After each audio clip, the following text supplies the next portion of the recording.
जब हिंदुस्तान, पाकिस्तान, अफगानिस्तान से लेकर बांग्लादेश के समुद्र तक और उत्तर से लेकर दक्षिण भारत तक पूरा हिंदुस्तान जिस औरंगजेब की हैवानियत से खौफ खाता था, वहीं औरंगजेब अफजल खान के डर से अपनी जान बचाकर भागा था। और उसी अफजल खान को छत्रपति शिवाजी महाराज ने 2 मिनट में ठोका था। अफजल खान को मारने के बाद पूरे हिंदुस्तान में कोई मुस्लिम बादशाह नहीं बचा था जो छत्रपति शिवाजी महाराज के साम्राज्य को रोक सकता था। सैकड़ों सालों से चल रही मुगलों की गुलामी को चीरते हुए इस हिंदुस्तान की धरती पर छत्रपति शिवाजी महाराज ने हिंदुओं का एक अलग साम्राज्य खड़ा कर दिया। शिवाजी महाराज की ताकत का अंदाजा आप इसी से लगा सकते हैं कि जब तक छत्रपति शिवाजी महाराज जीवित रहे, तब तक औरंगजेब ने महाराष्ट्र की धरती पर अपने कदम नहीं रखे। इतना जबरदस्त खौफ औरंगजेब के अंदर शिवाजी महाराज का बैठा हुआ था। पर दुर्भाग्यवश 3 अप्रैल सन 1680 छत्रपति शिवाजी महाराज का रायगढ़ पर देहांत हो गया। शिवाजी महाराज के देहांत के बाद औरंगजेब बड़ा खुश होकर हिंदुस्तान जीतने का सपना देखने लगा। वो सोचने लगा, उत्तर से लेकर मध्य भारत तक सब कुछ तो मैं जीत चुका हूँ। अगर दखन से इन मराठों का सफाया कर दूंगा तो पूरे हिंदुस्तान का बादशाह बन जाऊंगा। इसलिए तुरंत अपनी लाखों की सेना लेकर वो दखन में जा उतरा। पर औरंगजेब इस बात से बेखबर था कि छत्रपति शिवाजी महाराज के बाद उनके पुत्र धर्मवीर छत्रपति संभाजी महाराज नंगी तलवार लेकर मुगलों का काल बनकर खड़े थे। जैसे ही मुगलों के कदम महाराष्ट्र की धरती पर पड़े, मराठों ने मुगलों के मस्तक उतारने शुरू कर दिए, जिसके बाद गोवा में पुर्तगीज, मैसूर में चकादेवराय, कोंकण में सिंधी, बल्हारपुर, नासिक, औरंगाबाद में मुगल, एक साथ 12 सल्तनतों को संभाजी महाराज ने मौत के घाट उतारा। संभाजी महाराज के इन भयानक हमलों से औरंगजेब बौखला उठा। कहीं ये मराठे हर हर महादेव की ललकारे देकर दिल्ली पर ना टूट पड़े। ये सोचकर उसका दखन में सांस लेना तक मुश्किल हो गया। औरंगजेब छत्रपति संभाजी महाराज से इतना ज्यादा डर चुका था कि वो एक भी युद्ध में उनके सामने नहीं आया। पर अपने ही लोगों की गद्दारी के कारण छत्रपति संभाजी महाराज जैसे महान पराक्रमी योद्धा को मुगलों के हाथों कैद होना पड़ा। और 11 मार्च सन 1689 को औरंगजेब ने बड़ी दर्दनाक यातनाएं देकर छत्रपति संभाजी महाराज की हत्या कर दी। संभाजी महाराज के देहांत के बाद औरंगजेब को लगा, अब मराठा साम्राज्य पूरी तरह से खत्म। अब जल्द ही दखन को जीतकर दिल्ली वापस चला जाऊंगा। तो दूसरी तरफ छत्रपति संभाजी महाराज की मृत्यु से हर मराठा के अंदर हिंदवी स्वराज की आग लग चुकी थी। जल्द ही इस आग से मराठे औरंगजेब की महाराष्ट्र में कब्र खोदने वाले थे। और अगस्त सन 1689 को अपने राजा की मौत का बदला लेने के लिए सह्याद्री के वीर मराठों ने औरंगजेब को महाराष्ट्र के तुलापुर नाम की जगह पर घेर लिया। और हर हर महादेव की गूंज के साथ संताजी घोर पड़े और गिने चुने चंद मराठा सैनिकों ने औरंगजेब की लाखों की सेना पर चढ़ाई की। वीर मराठा योद्धा संताजी घोर पड़े ने अपनी खूनी तलवार से मुगल सैनिकों के मुंड काट दिए। मुगल छावनी में घुसकर मराठों ने ऐसा मौत का तांडव मचाया कि हजारों मुगल सैनिकों को काटकर मौत के घाट उतार दिया। मराठों के हाथों हो रही मुगलों की ऐसी भयानक मौत देखकर औरंगजेब का दिमाग ही रास्ते से फिर गया और जान बचाने के लिए वो कायर औरंगजेब उसी क्षण युद्ध छोड़कर भाग गया। औरंगजेब का नसीब अच्छा था कि वो भागने में सफल रहा, नहीं तो मराठे उसे वहीं काटकर जिंदा जमीन में दफना देते। इस युद्ध में भले ही औरंगजेब की जान बच गई, पर पूरे हिंदुस्तान में उसकी इज्जत लुट गई। मराठे यही नहीं रुके, उन्होंने मुगल छावनी के ऊपर के 2 सोने के कलश काटकर पूरी मुगल छावनी को तबाह कर दिया। जिस औरंगजेब की क्रूरता और कट्टरता के कारण पूरे हिंदुस्तान के राजे महाराजे थर थर कांपने लगते थे, उसी औरंगजेब को मराठों की खौफनाक सेना ने दौड़ा दौड़ा के मारा। तुलापुर में हुई शर्मनाक हार से औरंगजेब पूरी तरह टूट चुका था। इसलिए मराठों से बदला लेने के लिए उसने दक्षिण भारत के सबसे ताकतवर सरदार कासिम खान को आदेश जारी किया। अब कासिम खान ने संताजी घोरपड़े को पकड़ने के लिए कर्नाटक के तलाकू गांव में एक मजबूत घेरा बनाकर मराठों का रास्ता रोक लिया। पर मराठे भी कहाँ रुकने वाले थे। मराठों ने कासिम खान के इस घेरे को तोड़कर और मुगलों की छाती को चीरकर कर्नाटक के तलाकू गांव में जबरदस्त मारकाट मचा दी। मराठों के अग्नि बाण मुगलों की छाती को चीरते हुए आर पार निकल रहे थे।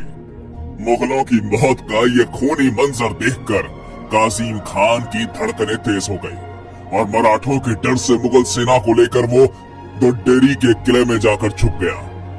मराठों के पराक्रमी योद्धाओं ने दोड्डेरी के किले को चारों तरफ से घेर लिया। अब मराठा सरसेनापति संताजी घोरपड़े ने अपनी चाल चली और किले के दरवाजे को बाहर से बंद करके हजारों मुगल सैनिकों को कैद करके मार डाला। जो भी मुगल सिपाही किले से बाहर आने की कोशिश करते, मराठे बंदूक की गोलियां चलाकर उन्हें मार डालते। एक तरीके से देखा जाए तो मराठे उन्हें तड़पा तड़पा के मार रहे थे। किले के अंदर खाने के लिए कुछ भी न होने के कारण घोड़े, हाथी, कुत्ते जैसे जानवर मुगलों ने मारकर खाए।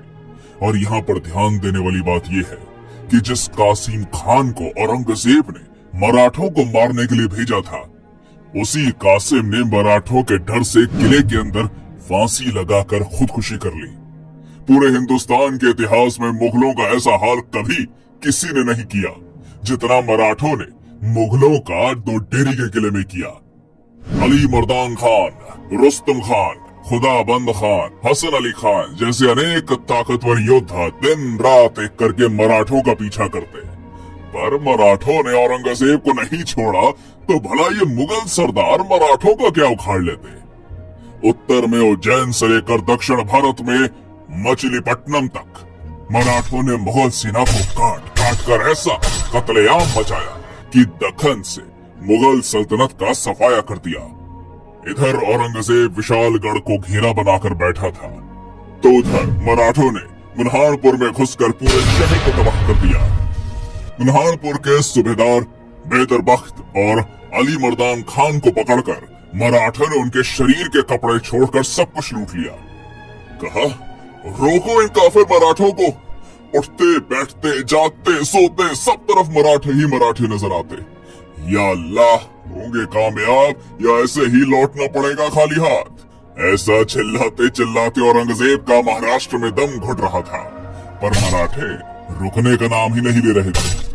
ना पराजय की चिंता, ना मौत का डर, मराठे सिर्फ एक ही बात जानते, उड़ाने मुगलों के सर। अब बारी थी मुगलों के घर में घुसकर। इसलिए वीर मराठा योद्धा धनाजी जाधव ने 80,000 की मराठा फौज इकट्ठा करके 4 मार्च सन 1706 को गुजरात पर चढ़ाई कर दी। गुजरात के रतनपुर के युद्ध मैदान में धनाजी जाधव ने अपनी तलवार से ऐसा कत्लेआम मचाया कि नर्मदा की बहती धाराएं भी मुगलों के रक्त से लाल पड़ गई। इस घमासान युद्ध में जो भी मुगल सैनिक मराठों के हाथ में आते, मराठे उसकी गर्दन काटकर सीधा अल्लाह के पास पहुंचा देते। आधी से ज्यादा मुगल सेना मराठों के खूनी तलवार से कट चुकी थी। अनेक जिहादी रणभूमि छोड़कर भाग रहे थे। कुछ नर्मदा नदी में कूद गए और बाकी बची हुई मुगल सेना को मराठे घसीट कर ले गए। खुद गुजरात के सूबेदार अब्दुल हमीद खान ने मराठा सरसेनापति धनाजी जाधव के पैर पकड़ लिए। इस तरह वीर मराठा योद्धा धनाजी जाधव ने अपने शौर्य और साहस के बलबूते पर गुजरात की मुगल सल्तनत को तबाह करके गुजरात में मराठा साम्राज्य का डंका बजाया। ऐसा ही एक के बाद एक औरंगजेब को दर्दनाक जख्म देकर मराठे उसे तबाह करने पर तुले हुए थे।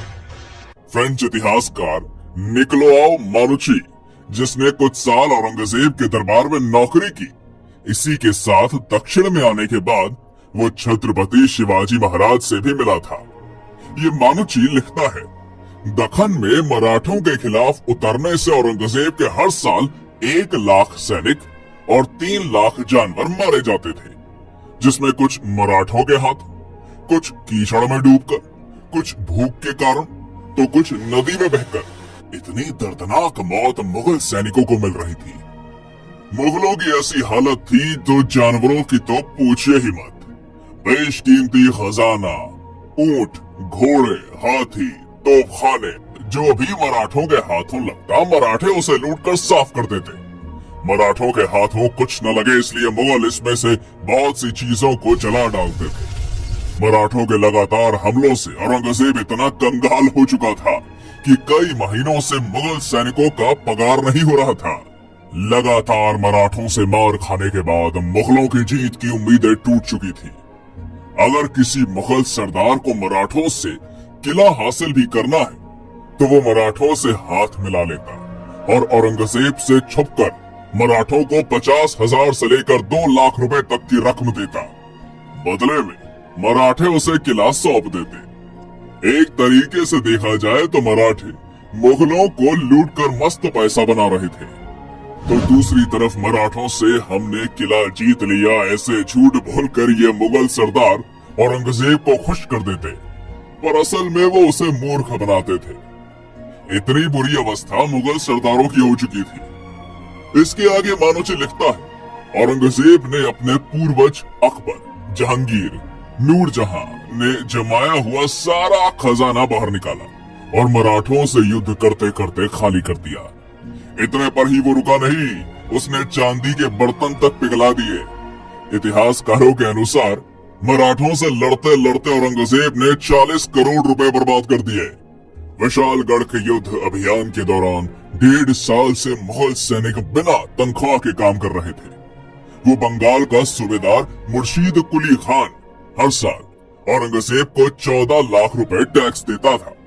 उसी में किसी तरह औरंगजेब का खाने पीने का गुजारा हो रहा था। लगातार 27 साल मराठों ने औरंगजेब को इतना घुमाया, इतना दौड़ाया कि मराठों से लड़ते लड़ते वो आखिर में बुढ़ा हो गया। परंतु हार और बर्बादी के सिवा उसे कुछ नहीं मिला। बढ़ती उम्र के साथ साथ औरंगजेब का चेहरा और भी ज्यादा भयानक हो चुका था। दांत गिर जाने से उसके गालों में गड्ढे पड़ गए थे। यदि कोई व्यक्ति जिसने औरंगजेब को पहले कभी नहीं देखा हो तो उसे अकेले में देखकर मुर्दा समझने की गलती करता था।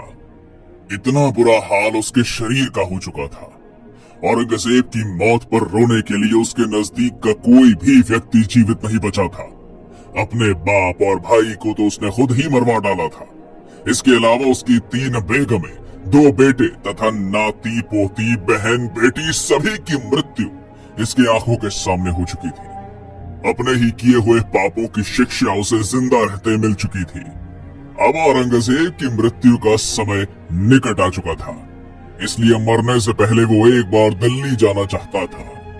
पर जैसे ही मराठों को पता चला कि औरंगजेब बीमार है और दिल्ली जाना चाहता है, तो मराठों ने तुरंत अहमदनगर को चारों ओर से घेरकर मुगल प्रदेशों में लूटपाट मचा दी।